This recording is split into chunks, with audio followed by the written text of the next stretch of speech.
अस्सलाम वालेकुम नाज़रीन, मैं हूं अमजद रशीद। आप देख रहे हैं प्रोग्राम हकायक और आज हमारे साथ मौजूद हैं सियासी तज्ज़ियाकार इशफाक अब्बासी साहब। अस्सलाम वालेकुम अब्बासी साहब। वालेकुम सलाम। अब्बासी साहब, इलेक्शन कमीशन ने आज जो फारिंग फंडिंग केस का फैसला सुनाया है, आपकी नज़र में ये फैसला किस हद तक दुरुस्त है? जो आज फैसला एक तारीखी फैसला था।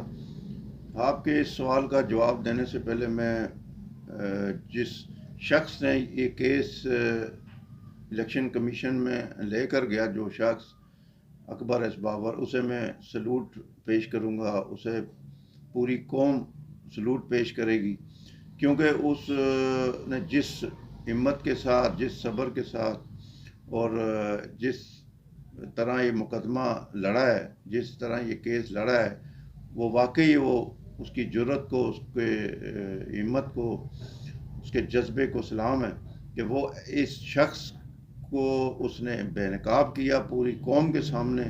जो शख्स दिन रात लोगों को गालियाँ और उनके साथ बदतमीज़ी, बद इखलाकी करता रहा है, वो डाकू चोर इस तरह की बातें कर कर के उसने पूरा ध्यान जो है दूसरी तरफ करके और ख़ुद वो जो कुछ करता रहा है, वो आज इलेक्शन कमीशन ने सामने ले आया। और उसकी जो फॉरेन फंडिंग थी, जो ममनुआ केस था, ममनुआ फंडिंग, वो सब कुछ सामने आ गई। उनके लेटर आ गए, उन लोगों के नाम आ गए। उनमें इंडियन भी हैं, उनमें यूएई के भी हैं, उनमें यहूदी भी हैं, उनमें बाहर यूएसए के भी हैं। यानी कोई मुल्क ऐसा नहीं है जहाँ से इन्होंने गैर मुल्की फंडिंग ना ली हो। और ये गैर मुल्की फंडिंग लेना हमारे आइन और कानून में जो है वो ममनू है, और जो पार्टी वो लेगी वो बैन कर दी जाएगी। तो जहाँ तक आपका ये सवाल का ताल्लुक है कि ये फ़ैसला किस हद तक दुरुस्त है, फ़ैसला तो उन्होंने दिया है, लेकिन मैं समझता हूँ जो इमरान खान इस फ़ैसला जब महफूज हुआ था, तो जब इमरान खान ने इलेक्शन कमीशन सिकंदर सुल्तान को जो धमकियाँ देना शुरू की, वो धमकियाँ इमरान खान की काम आ गई। और जो इलेक्शन कमीशन ने फ़ैसला सुनाया, वो उन्होंने अपनी जान छुड़ाने के लिए उन्होंने एक फ़ैसला देकर वो गेंद जो है वो वफाकी हुकूमत की कोर्ट में फेंक दी है कि भाई वो फ़ैसला करेंगे, वो कोर्ट में भेजेंगे रेफरेंस और फिर कोर्ट फ़ैसला करेगा। और ये अभी केस इन्होंने लमका दिया। हालांकि इलेक्शन कमीशन के पास इख्तियारात हैं कि अगर वो साबित हो चुकी है तो वो फौरी तौर पे उस पार्टी को बैन किया जाए, उससे पार्टी जो इलेक्शन का संबल है वो वापस लिया जाए। ये इसके पास इख्तियारात मौजूद हैं।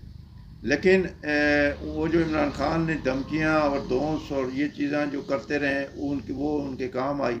और इलेक्शन कमीशन ने वो फ़ैसला नहीं सुनाया जो कौम मुतवक्को कर रही थी, जो कौम देख रही थी, उम्मीद लगाए बैठी थी कि भाई इसकी देखे ना। अब इस फैसले में इलेक्शन कमीशन साफ कह रहा है कि साबित हो चुकी है।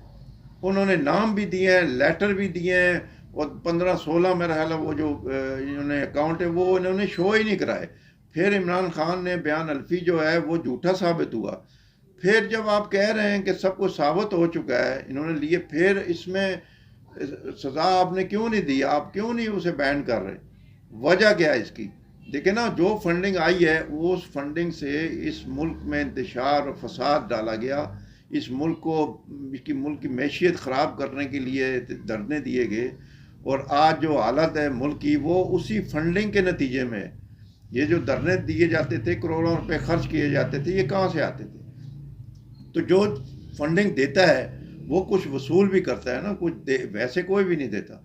जब आप फंडिंग लेते हैं तो कुछ उनके ख्वाहिशात भी होती हैं, वो ख्वाहिशात भी पूरी करनी पड़ती हैं। तो ये जो इन्होंने ये फंडिंग ली है और इलेक्शन कमीशन कह रहा है वो साबित हो चुकी है। और जब साबित हो चुकी है तो आप एक शो का नोटिस दे रहे हैं कि आपके साथ पास कार्रवाई की जाए या ना की जाए। यानी एक जुर्म साबित हो चुका, वो मुजरिम बन चुका, आप मुजरिम से पूछ रहे हैं कि जी हम आपके खिलाफ कार्रवाई करें या ना करें। वाह, लेकिन अब्बास साहब, पीटीआई क्या वाले कहते बात हैं कि है। हमारे पास फॉरेन फंडिंग जो है ना, फंडिंग हमारे पास से साबित नहीं हुई। आप हमारे नाजरीन को ये बताएं कि फॉरेन फंडिंग में और ममनुआ में क्या फ़र्क है? भाईजान, ये जो है ना फॉरेन फंडिंग, इसको इंग्लिश में फॉरेन फंडिंग कहते हैं ना। तो उर्दू में ममनुआ इन्होंने कंफ्यूज फंडिंग किया है कहते हैं। आवाम को। वो गुमराह कर रहे हैं जिस तरह पहले करते आए हैं। ममनुआ फंडिंग क्या है और फॉरेन, भाई फॉरेन फंडिंग का मतलब है बाहर से जो पैसा इन्होंने लिया है चैरिटी के नाम पे, तो उसी को ममनुआ फंडिंग कहा जाता है ना। तो अब इन्होंने एक इस्तिलाह बना दी है, ओ जी हम फॉरेन फंडिंग साबुत नहीं हूँ, यार खुदा का खौफ करो। एक तो मैं ये एक तो जो है ना अकबर एस बाबर को मैं सलाम पेश करता हूँ, तो दूसरा मैं इनको भी सलाम पेश करता हूँ, पीटीआई की जुर्रत को, पीटीआई की हिम्मत को, और पीटीआई की डिटाई को।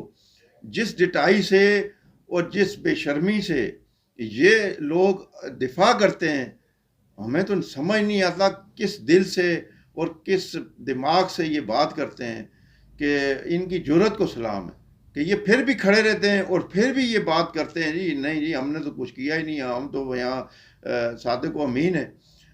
साबित हो चुका है, वो कह रहे हैं भाई साबित हो गया, फिर आप फॉरेन फंडिंग नहीं है जी। फॉरेन फंडिंग क्या होती है भाई? ये जो आपने पैसा लाया इसी को फॉरेन फंडिंग कहते हैं ना। तो इसी को अभी कई लोग कह रहे हैं वो जी वो लाता है यहाँ दे आगे लेके तो नहीं जाता, वो लोग तो लेके जाते हैं बाहर, और भाई लेके आता है तो वो मना है, हमारे कानून में मना है ना। लाने की बात नहीं है, बात कानून की है। हमारा जो लॉ है, कानून है, वो फॉरेन फंडिंग को एक्सेप्ट नहीं करता, और वो जो पार्टी करेगी उसको बैन किया जाएगा। तो आप अगर जी वो लेके आता है, और भाई नवाज शरीफ को पैसा ला के अब खुद पे खर्च कर रहा है, ये देखे ना चैरिटी के नाम पे ला रहा है, चैरिटी के नाम पे ला के आप चैरिटी को देने के बजाय आप धरनों में और सियासत में इस्तेमाल करें, तो ये अच्छी चीज़ नहीं है। तो इसी को मना किया गया है ना। तो नवाज शरीफ को ना किस बेस पे किया गया? सिर्फ बेटे से तनख्वाह ना लेने पर ली नहीं है, ना ले भाई आपने क्यों नहीं ली, उस बेस पर वो उसको नायल किया गया। जबकि इसकी फॉरेन फंडिंग के साबित हो चुकी, इसकी फंडिंग साबित हो चुकी, जो चैरिटी के नाम पर लेकर और यहाँ धरनों के लिए इस्तेमाल की, मुल्क के मुखालिफ इस्तेमाल की, मुल्क में तबाही इंतशार डालने के लिए खर्च की, उसे आप मौका दे रहे हैं कि आप पे क्यों ना कार्रवाई की जाए, आपका जी जब्त किया जाए, आपसे ये किया। भाई यार ये कैसे फैसले दे रहे हैं? अच्छा ये बताएं कि जो फैसला हुआ है इससे पीटीआई के मुखालफिन जमातों को मुस्तकबल में किस किस हद तक फ़ायदा हो सकता है?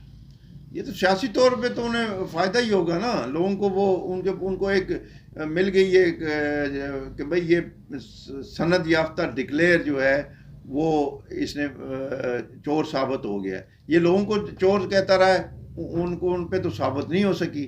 शहबाज शरीफ के साबित नहीं हो सकी। शहबाज शरीफ तो बाहर से उनकी जो इन्होंने किए थे, उन्होंने हत्या के इज्जत दावा किया था बाहर लंदन में, वो डिक्लेयर वहाँ से हो गए, वो क्लियर हो गए। नवाज शरीफ वहाँ से क्लियर हुए हैं।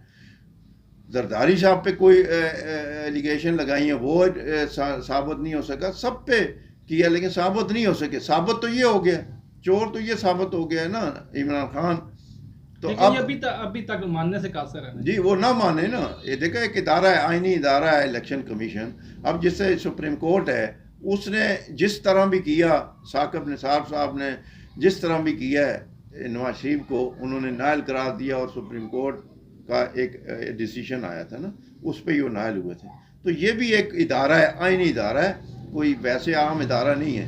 तो इसने लिख कर दिया है, और इसने ये साबो 3 रुकनी बेंच ने किया ये फैसला, और मुत्तफ़िका फैसला है। ये नहीं है कि 2 ने और किया और 1 ने और किया, ये बात नहीं। तीनों का मुत्तफ़िका फैसला है कि ये हमें क्लियर नहीं कर सके। 15-16 अकाउंट जो हैं वो इन्होंने छुपाए, और बाकी जो अकाउंट में आए पैसे तो वो बाहर से आए, कोई इंग्लैंड से आए, कोई अमेरिका से आए, कोई कहाँ से आए, तो वो ये बता नहीं सके ये कहाँ से आए और किस वजह से आए, तो ये क्लियर नहीं कर सके। तो लिहाजा अब ये एक और बात है कि जो जिसने फैसला सुनाया है कमिश्नर, वो जो इलेक्शन कमिश्नर है सुल्तान राजा, जो है सिकंदर राजा, वो आप ये देखें कि उनकी धमकियाँ इतनी काम आई हैं कि उस इलेक्शन कमीशन ने ये कहा है कि मुझको धमकियाँ आई हैं, और मुझे अगर कुछ हुआ तो तहरीके इंसाफ जो है इसकी जिम्मेदार होगी।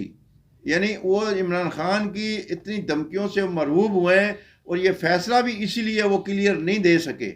दिया ज़रूर है लेकिन क्लियर नहीं कर सके।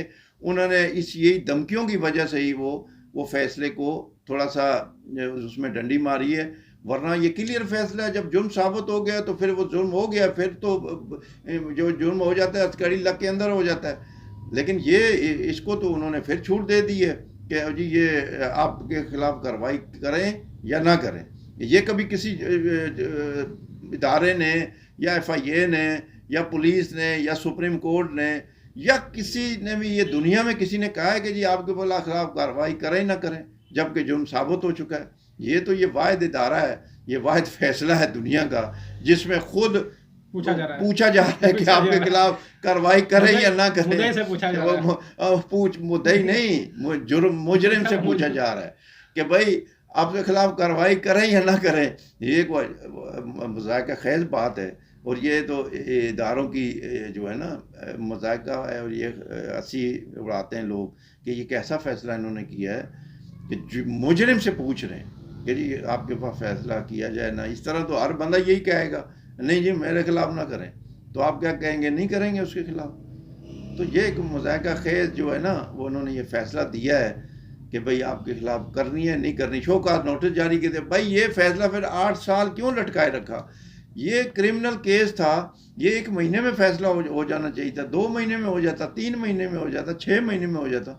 8 साल इसको लटकाए रखने के बाद आपने उनको कहा है जी साबित हो चुकी है, आपके खिलाफ कार्रवाई की जाए या ना की जाए, एक शोकॉज़ नोटिस जारी कर दिया। तो उसके बाद वो अभी वो जाहिर है सुप्रीम कोर्ट जाएगा, लार्जर बेंच बनेगा, वो वहाँ पता नहीं कब बनेगा, क्या होगा। आपके ख्याल में फिर लंबा जाएगा ये? जाहिर है फिर ये इसी तरह लटकता जाएगा।